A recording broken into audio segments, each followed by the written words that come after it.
Story 1. The North Pond Hermit, a life in isolation. Set amidst the woods of central Maine, North Pond is a place of serene beauty, its calm waters reflecting the dense forest that surrounds it. For decades, it was a popular spot for summer cabins where families would retreat to escape the hustle and bustle of city life. But starting in the late 1980s, a series of mysterious break-ins began to disturb the peace of this idyllic spot. Cabin owners would return from the winter to find their homes had been visited by an unknown intruder. Food, clothing, and even small, seemingly insignificant items like batteries and propane tanks were missing. Yet there was never any sign of forced entry, and nothing of significant value was taken. The thieves seemed only interested in the bare necessities needed to survive. Locals were baffled, and rumors of the North Pond Hermit began to circulate.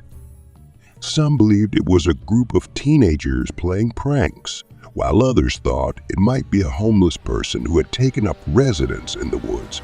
But as time passed and the break-ins continued, the legend of the North Pond Hermit grew. For nearly 27 years, the hermit remained a mystery, a ghostly figure who lived in seclusion, avoiding all human contact. It wasn't until 2013 that the mystery was solved. Christopher Thomas Knight, a man who had disappeared from society in 1986, was caught trying to steal food from a local camp. Knight confessed to being the North Pond Hermit, and his story was unlike anything the locals had ever imagined. Knight had lived alone in the woods for nearly 3 decades, surviving the harsh Maine winters in a simple nylon tent. He had no fire to keep him warm, fearing that the smoke would reveal his location. Instead, he relied on supplies he stole from cabins around North Pond. He never spoke to anyone except for a brief encounter with a hiker during his years of isolation. His arrest ended one of the most unusual cases of survival and loneliness in modern history. Knight explained that he had left society because he wanted to be alone. His life in the woods was one of extreme discipline and self-reliance, but also one of profound loneliness. He had no contact with family, no friends, and no connection to the outside world. The North Pond Hermit has become a symbol of isolation, a man who chose to live completely apart from society, surviving on the bare essentials. His story raises questions about the human need for connection, the lengths one can go to escape the world, and the cost of such extreme loneliness.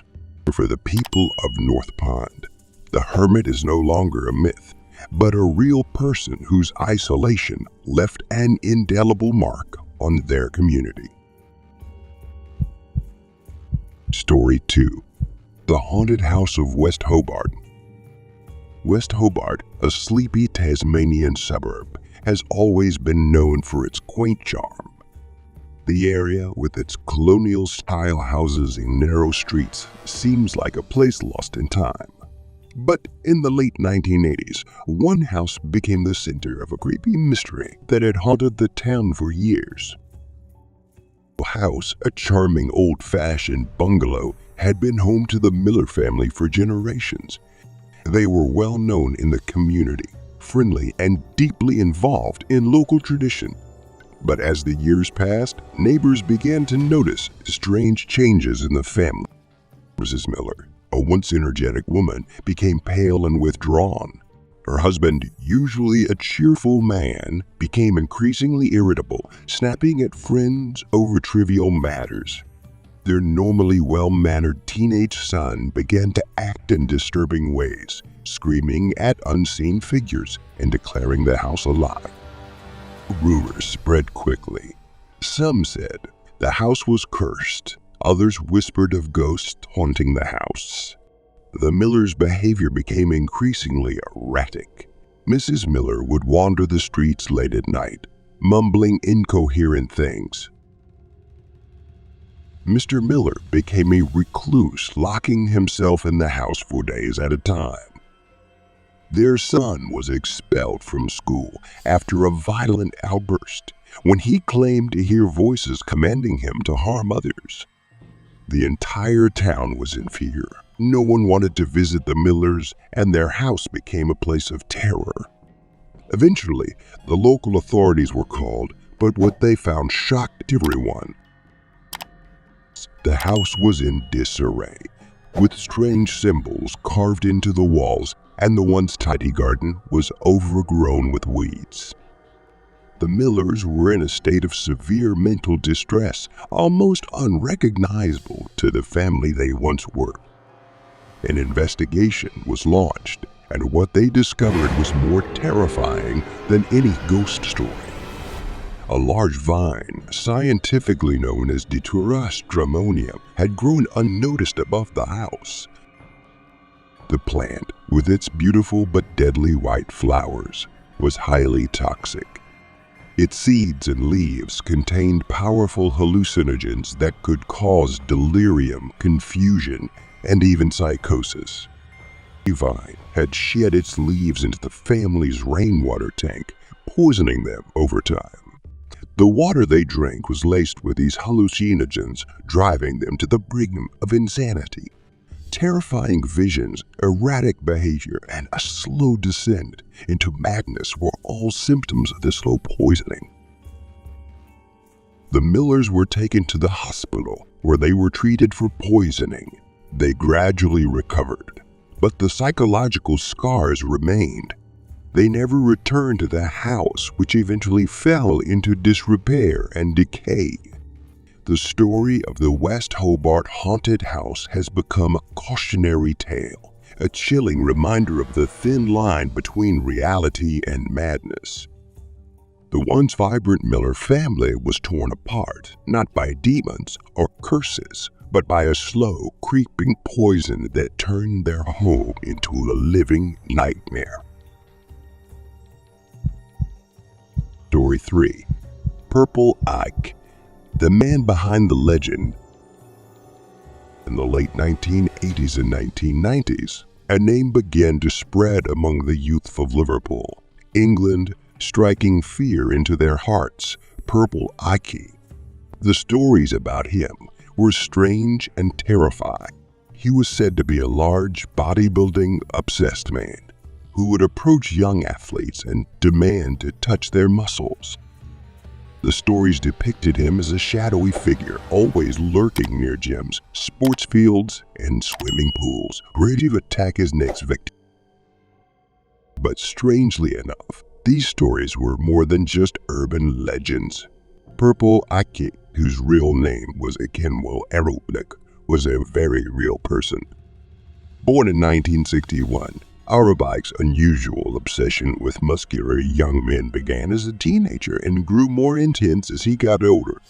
His encounters with his victims were often disturbing.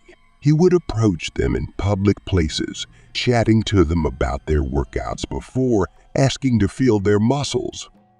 The situation worsened in 1986 when a 16-year-old boy named Gary Kelly died while trying to escape from Aerobic.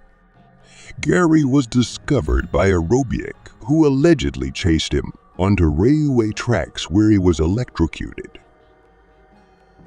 Aerobic was arrested and charged with manslaughter, but the conviction was later overturned due to a lack of evidence that Aerobic directly caused Gary's death.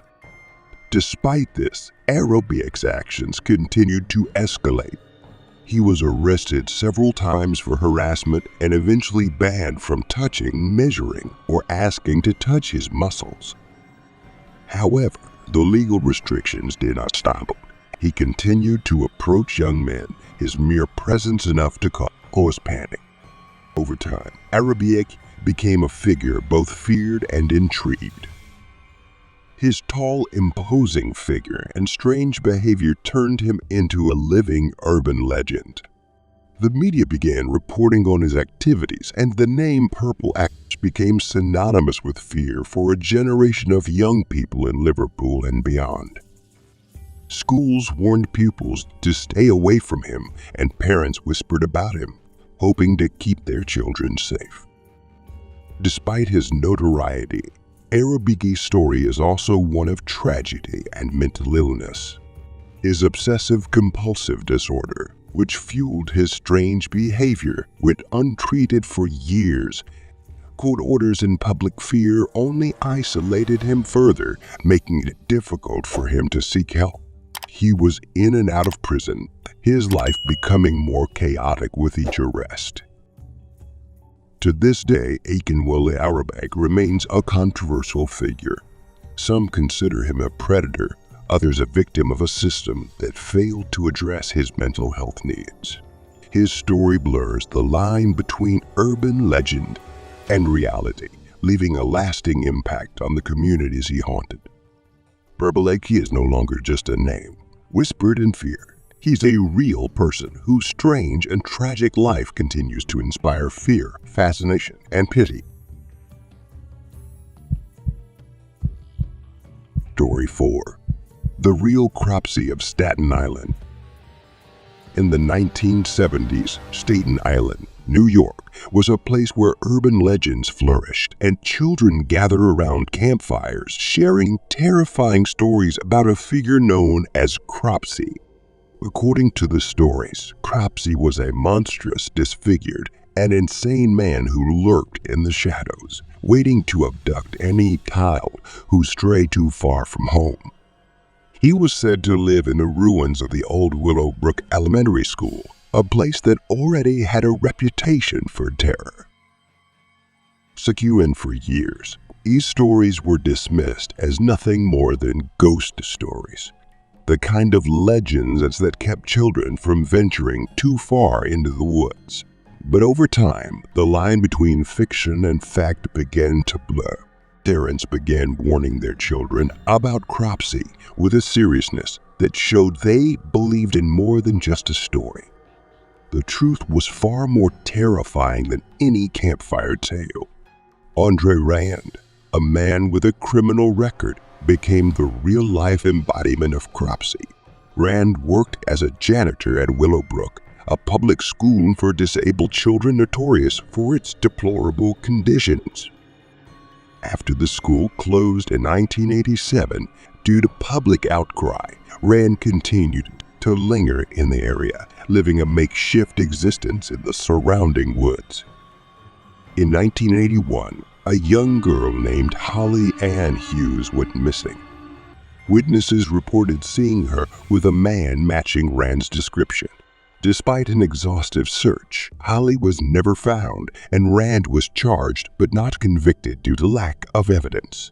Over the next few years, several more children disappeared, each of which Rand was linked to, but the authorities could not pin the blame on him. Then, in 1987, Jennifer Schweiger, a 12-year-old girl with Down syndrome, disappeared. This time, the search led to a shallow grave on the grounds of the old Willowbrook School, and inside was Jennifer's body. The discovery sent shockwaves through the community, and Andre Rand was arrested and charged with murder. He was sentenced to 25 years to life in prison, finally ending his reign of terror. The story of Cropsey, once a terrifying tale of a fictional monster, became a grim reality for the people of Staten Island. Fears once reserved for ghost stories were now rooted in the very real actions of a man who preyed on the most vulnerable members of society. Crimes and the urban legend of Cropsey are forever intertwined, a dark chapter in Staten Island history that haunts the community to this day.